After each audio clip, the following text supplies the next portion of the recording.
Hola a todos, ¿qué tal estáis? Bueno, aquí estamos con un nuevo taller que además creo que nos va a resultar muy útil a muchos de nosotros porque creo que es un tema en el que los escritores normalmente nos sentimos un poquito inseguros. ¿Cuáles son nuestros derechos como autores? ¿Vale? Todas nuestras obras tienen unos derechos y nosotros somos sus autores como escritores de las mismas.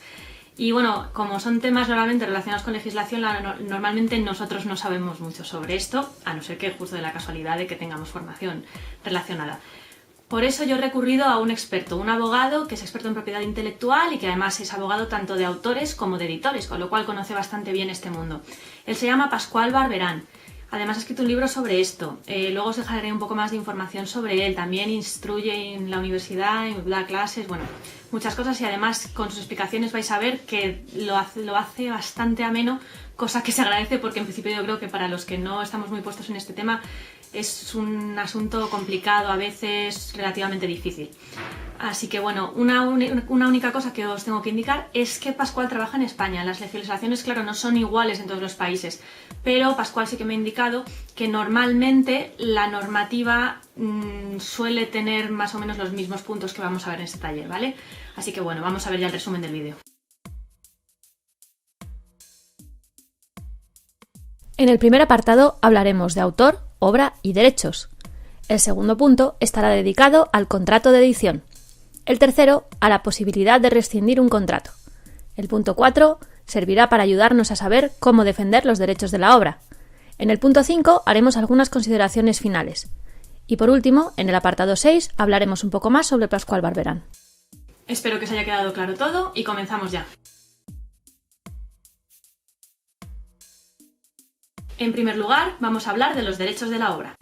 La legislación concede al autor una propiedad sobre la obra, con unas características concretas.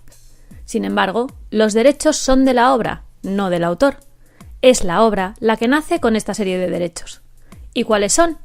Tenemos dos grandes apartados, el de los derechos morales y el de los derechos patrimoniales, que vamos a ver a continuación. Comenzamos por los derechos morales. Estos están ligados al autor y no se pueden ceder en vida. Al morir, pasarán a sus herederos. Así que debéis tenerlos en cuenta en vuestros testamentos. Los derechos morales son los que indicamos a continuación. Derecho de divulgación o de inédito. Permite decidir si la obra se va a dar a conocer por terceros. Básicamente esto se puede hacer en concursos, en internet o en publicaciones.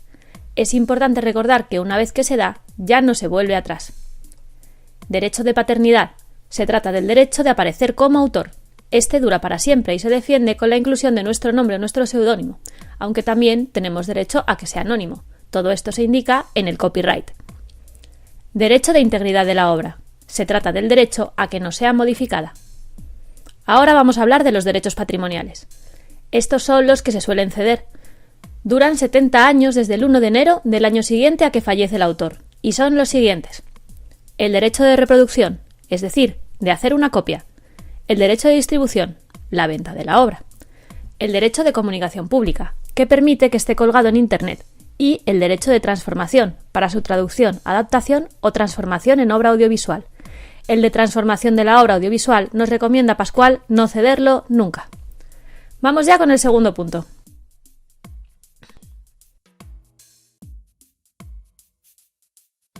A continuación vamos a hablar del contrato de edición. ¿Qué es y qué es lo que debe tener? El contrato de edición es el medio que se emplea para transmitir los derechos a quien los va a explotar. Sin embargo, aunque está muy regulado, aún se tiene que avanzar, pues aún no se contempla en la normativa los derechos digitales. Lo cierto es que como normalmente ni autor ni editor se dedican al mundo de las leyes, es habitual que no sepan muy bien ni lo que están cediendo ni lo que están recibiendo. En principio, el contrato debería contemplar la cesión de lo que el editor va a explotar. Por ejemplo, no tiene mucho sentido que una editorial que te va a hacer una tirada de 100 libros te indique que le cedas también los derechos para crear una obra audiovisual que no van a hacer. Además de una serie de campos que son obligatorios. Pero la realidad es que muchas veces se ponen cosas que no se deben incluir y otras que ni siquiera se deberían aceptar. Por eso, a continuación, vamos a indicar qué es lo que debe tener el contrato de edición y lo que no. En primer lugar, veremos los apartados que nos permiten concretar lo que se cede. A continuación, los elementos que deben aparecer por ley. Y por último, lo que nunca debemos aceptar en este contrato de edición. Comenzamos viendo los apartados que deben aparecer sobre la cesión de derechos. En primer lugar, se debe especificar si la obra se cede en exclusiva o no. normalmente se cede en exclusiva. Además, debe aparecer también el periodo de cesión. La ley permite que sea de hasta 15 años, aunque lo habitual ahora es que sea de 7, pero si se paga a tocateja, el máximo es de 10 años. También debe aparecer el ámbito territorial de explotación, es decir, si se cede para todo el territorio nacional, para diversos países o incluso para el mundo entero. Los idiomas. Lo suyo es que cedamos la obra en español y que así no se cedan los derechos de transformación. En el caso de que fuéramos a ceder la obra para traducirla, es importante que esté bien especificado en cuanto a cifras y que se pida que el autor reciba el 50% de lo que cobrará nuestro editor a la editorial nueva que entra en juego para hacer una edición en otro idioma. A continuación, vamos a ver los contenidos que deben aparecer por ley. Máximo y mínimo de ejemplares de la edición, aunque es cierto que esto tenía más sentido cuando no existía la posibilidad de publicar digitalmente, donde no existe esta limitación de máximo. El autor responde de la autoría de la obra, es decir, de que no la ha plagiado, aunque en realidad, si hubiera caso de copia, normalmente los problemas suelen ir para la editorial. Temas relacionados con la Ley Orgánica de Protección de Datos. Y apartados sobre confidencialidad, aunque estos suelen ser más habituales para ediciones científicas. Por otra parte, podemos encontrarnos con contenidos en el contrato que no debemos aceptar nunca. Os los describimos a continuación. Derechos de opción sobre el contrato. Esto quiere decir que cuando termina el contrato, el editor tiene la primera opción de publicar la obra. Es lo que se llama un contrato zombie, pues no recuperas los derechos libremente, ya que tienes que informar al editor antiguo. Prórrogas. En algunos casos se pretenderá incluir que si no se decide lo contrario, el contrato se prorrogará. No se debería aceptar más de una prórroga ni de más de 2 años. Derechos subsidiarios son los que no ejecuta normalmente el editor, es decir, cedamos solo lo que va a necesitar la editorial o de lo que nos fiemos. Por último, no olvidemos que la obligación más importante del editor es pagarnos, al menos una vez al año. Continuamos con el siguiente punto. Como seguramente algunos hayáis tenido alguna mala experiencia o simplemente queráis cambiar de editorial, vamos a ver a continuación algunos apuntes acerca de cómo rescindir un contrato de edición. Si nos encontramos con que queremos terminar nuestro acuerdo con el editor, debemos recurrir a rescindir el contrato que tengamos con él. Para esto, lo más indicado es que ambos firméis un documento donde se indique que termina la relación firmada en el contrato y que los derechos cedidos vuelven al autor. Es habitual alegar para ello que se ha incumplido el contrato por una de las partes.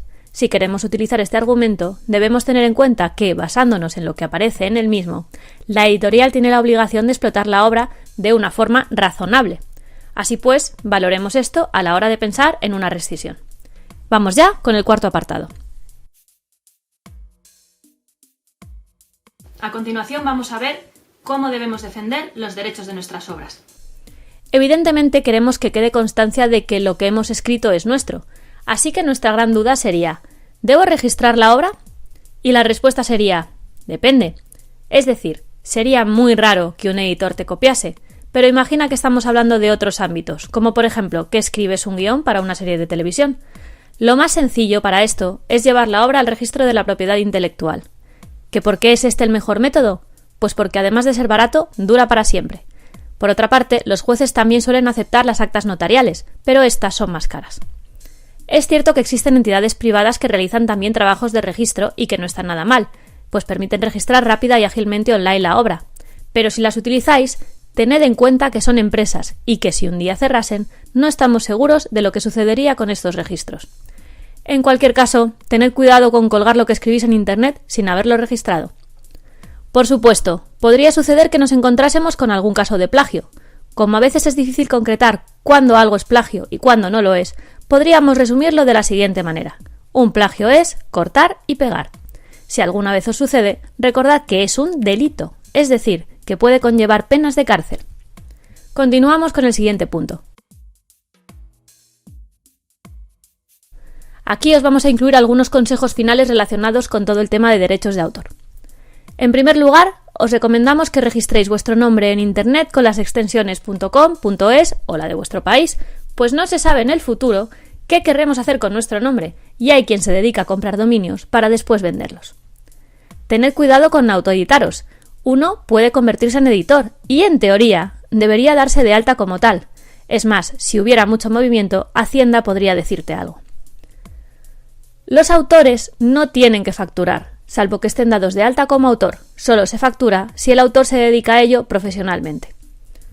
Y por último, respecto a los concursos literarios, cuando participemos en ellos, debemos mirar atentamente las bases, pues muchas veces se indica en las mismas que, directamente al aceptarlas, te publicarán la obra si resulta seleccionada. En principio, a pesar de esto, habría que firmar después un contrato de esa cesión de derechos. A continuación, vamos con el apartado final de este taller. Y a continuación os voy a dejar un poquito de información sobre Pascual, sobre cómo contactar con él si en algún momento necesitáis de él y sobre su libro del que os he hablado ya un poquito, de propiedad intelectual. Pascual Barberán es licenciado en Derecho, docente y abogado experto en propiedad intelectual.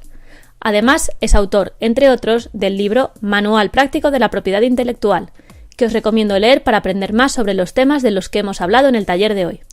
También podéis saber más en su página web www.pascualbarberán.es e incluso contactar con él si necesitáis sus servicios. Muy bien, pues eso es todo por hoy. Espero que este vídeo os haya resultado útil. Yo quería darle mil gracias a Pascual por su ayuda, porque la verdad es que creo que lo explica de una forma en la que se hace todo bastante más sencillo. Creo que todos tenemos una idea de que todo esto siempre es muy farragoso, muy complicado, y creo que con esto todos tenemos ya más o menos claro qué es lo que tenemos que hacer, más o menos qué cosas tenemos que mirar en los contratos, a qué tenemos derecho, a qué tienen derecho nuestras obras, más bien, ¿no? Y bueno, nada más por el momento. Únicamente deciros que espero que os haya resultado muy útil y que nos vemos en el próximo vídeo. Hasta luego.